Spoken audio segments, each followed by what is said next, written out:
Constellium recycles about 1 billion pounds worth of aluminum every single year, and this factory operates all day long, 24/7, since the furnaces can never be allowed to go cold. Once the trucks arrive at the casting machine, the easiest way to get the aluminum out of the crucible is with a giant straw. The straw sucks up the aluminum like a forbidden Slurpee cup. You can see how fast it drains the molten aluminum in real time. Even though aluminum can be infinitely recycled, it's estimated here in the USA that about 60 billion cans are thrown into landfills every year, where they can't be recycled. The United States has an aluminum can recycling rate of about only 43%, which is pretty bad compared to Canada's 71% aluminum can recycling rate. I guess that's why they call it Canada, and the UK is sitting at around 80%. But it's actually Brazil that beats everyone with a nearly 100% aluminum can recycling rate. Nice work, Brazil. But you're probably like, hey Jerry, how do we get the liquid aluminum into a usable format?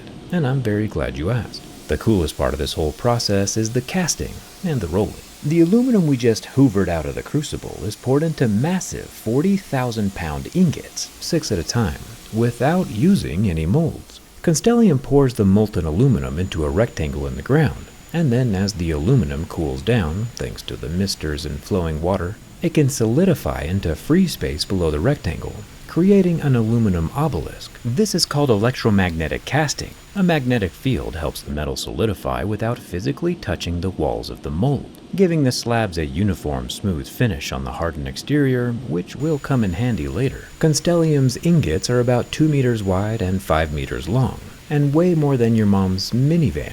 It's as dense as 12 minivans to be exact. The crazy part though is that even though they look hard and finished from the outside, they can retain their heat and be too hot for humans to touch for 2 or 3 more days as they sit on the factory floor. Once they are fully formed, the only thing that can move them around here at the factory is the overhead crane. These use large pincers to grab each ingot. It's rather impressive seeing a crane that can easily hoist these massive slabs of aluminum. Remember, each one of these weighs as much as a school bus. Constellium takes safety very seriously and blocks off all traffic underneath the crane's path while it's in motion. And while giant rectangles are fun and everything, to get the aluminum into a more usable form factor, we need to smash it a lot, over and over again, until it is 7 miles long.